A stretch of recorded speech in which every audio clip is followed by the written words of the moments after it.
Hi. So in this video, I'm going to try and capture a little bit of what may be a basic way by which, a simple way by which, I know simple is going to be easy, but I'm going to try for it to be simple, by which to begin a safe practice into what I'm calling as Nirbeeja Yoga. The idea is to enable anybody who's watching this to at least get a little bit of maybe the difference that is in Nirbeeja Yoga, but also maybe a little more into difference that is Nirbeeja Yoga versus Hatha Yoga, but more in terms of some of the essential practices that's part of Nirbeeja Yoga. So it becomes easier over time to be able to home in with what Nirbeeja Yoga makes available. Okay. Since I'm just speaking to a camera and not to a person, yeah, that may I'll try and not have it go complex. But if that's the case, then I will make another video and then make another video and then keep trying to teach this method. Yeah, yoga. But it will be much easier again if I'm speaking to you in person, so that your understanding. So I'm speaking to your understanding. So I'm speaking to the vocabulary you have, or the language range, the kind of words that you are more comfortable with without using complex words. But then since I don't know you're watching this, because I'm speaking to a camera right now, I'll try my best to have you get a little more understanding into the warm-up, at least to warm up to Nirbeeja Yoga. So you can warm up to Nirbeeja Yoga. Yeah, if that makes sense. Okay, so a warm-up practice would be, let's hold the words I love you. Yeah, I love you. 3 words. If you're going to look at it from another, maybe more mythological perspective, it's like creation, preservation, destruction. Yeah. So what we preserve could also be likened with love. Yeah. When we say I love you, and then also look at it in terms of creation, preservation, destruction. Yeah.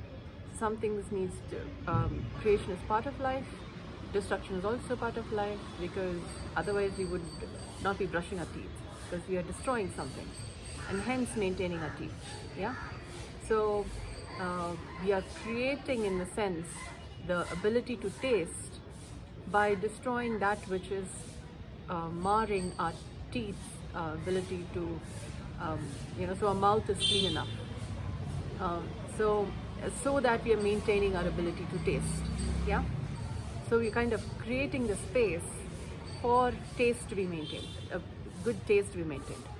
Similarly, I love you. The relationship between I and you is maintained by the cleanliness and the sanctity, purity of love there is. So if this is a point of reference, it would help. Yeah. Okay.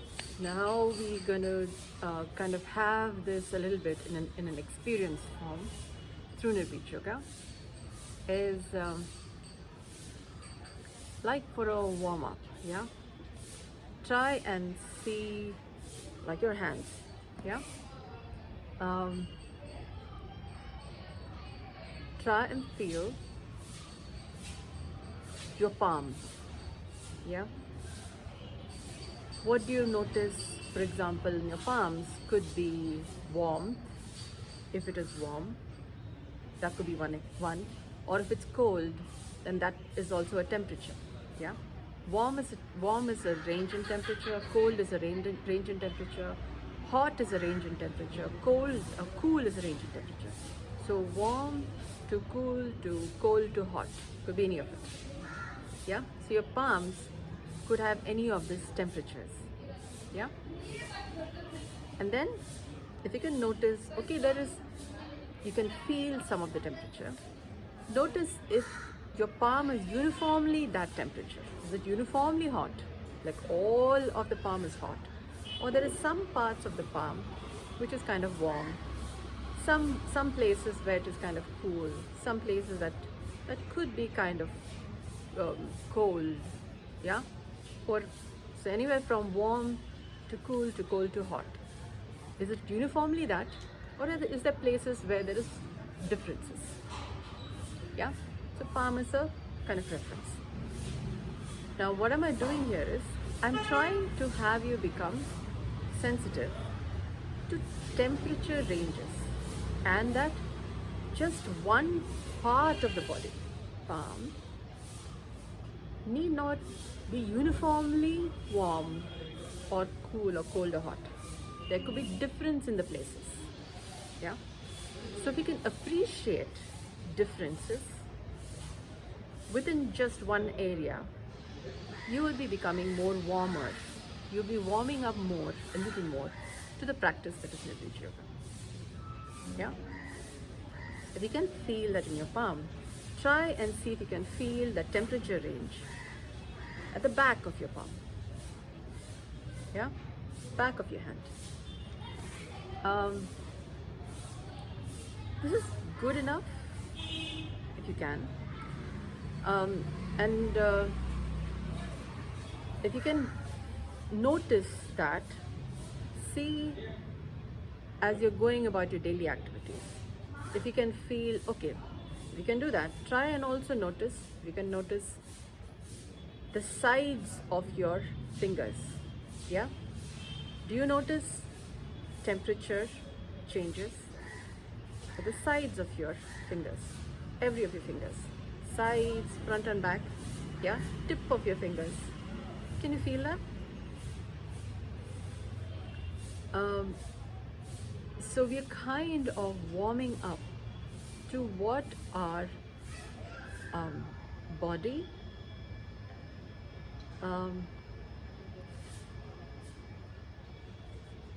may be feeling like. What does our body sense like? Now, why am I saying this as a warm-up practice? One, there is a word warm. Yeah. So Nirbeeja Yoga, one of the basics involves you being able to feel your body, be able to become aware of what is happening in the body.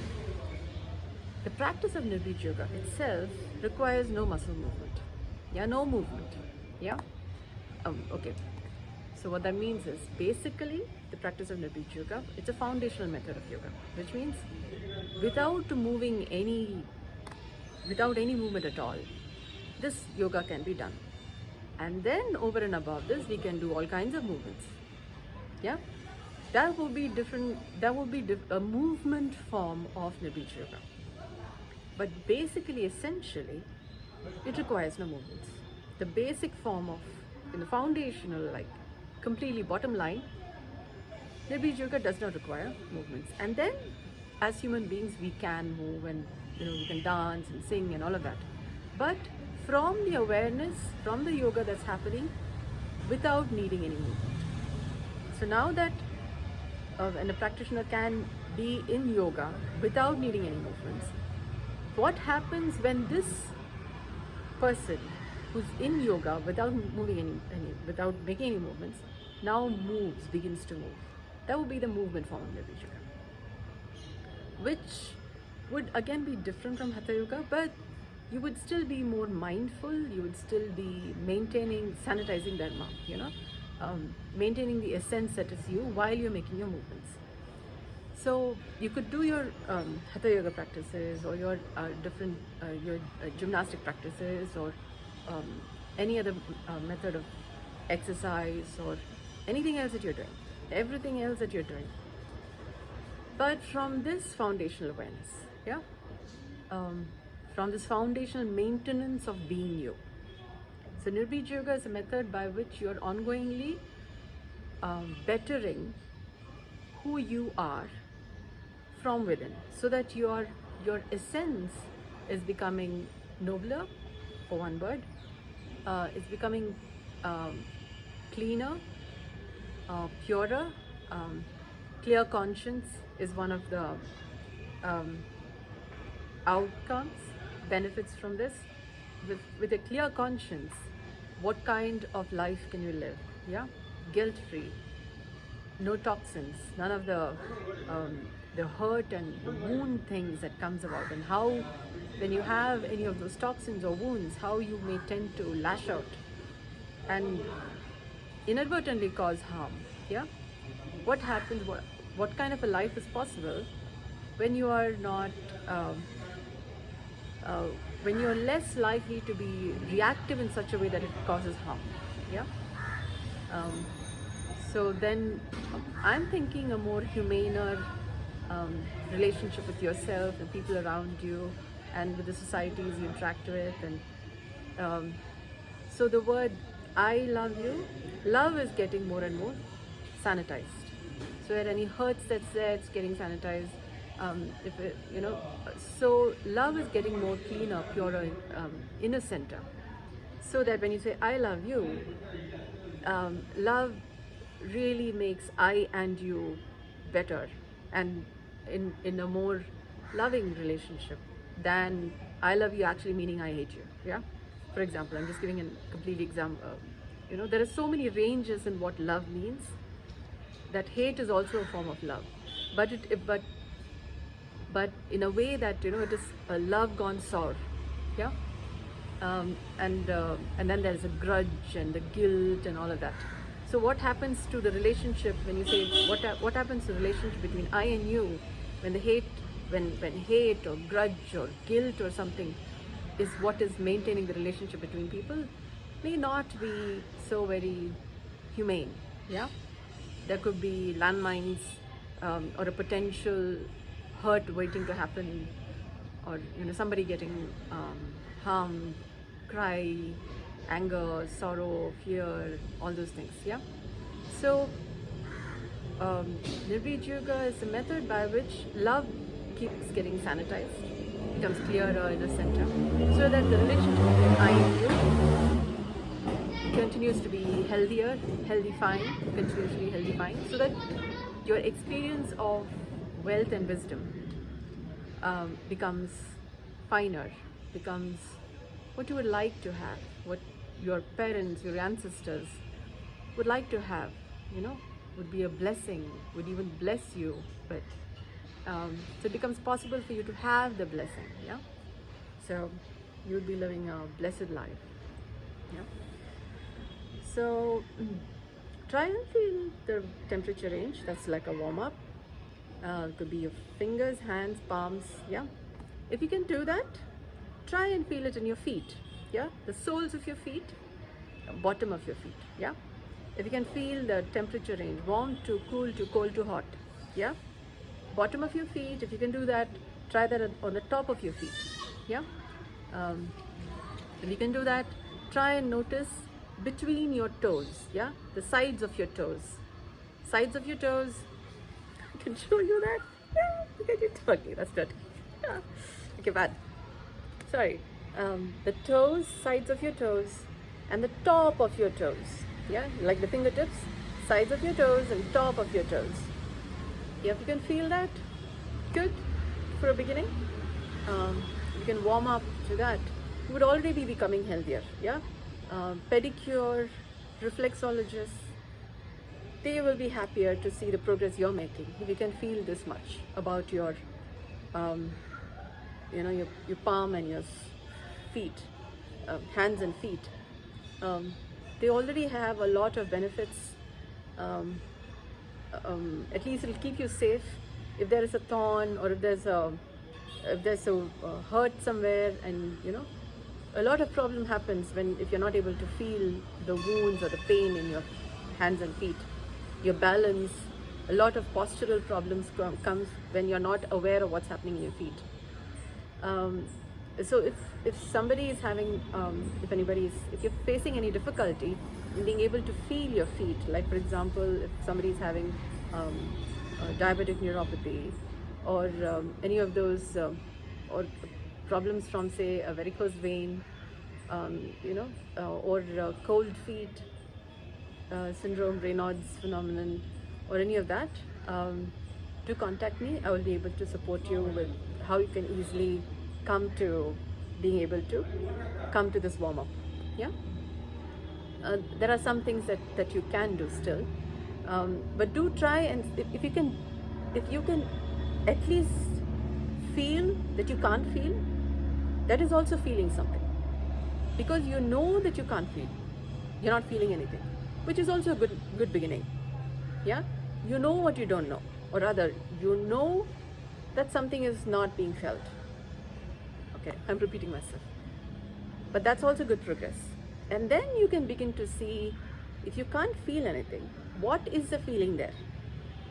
Yeah, it may not be warm, cool, cold, hot, but something is being felt.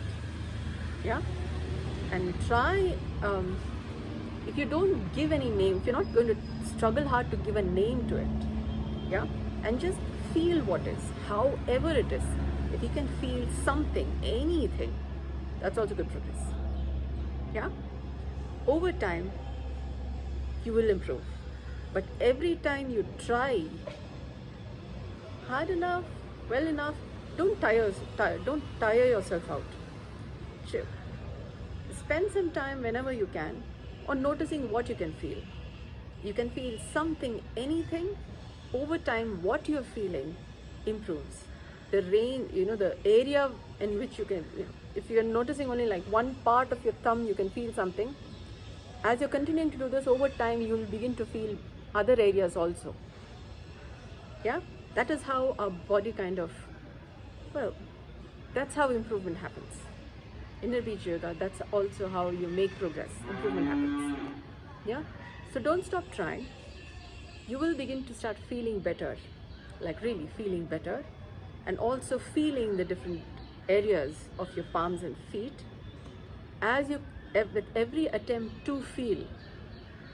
Okay, every effort at doing the right thing counts in your getting better. Yeah, so I hope this gives you some wealth of information, or gets you curious enough to try this out. Happy discoveries.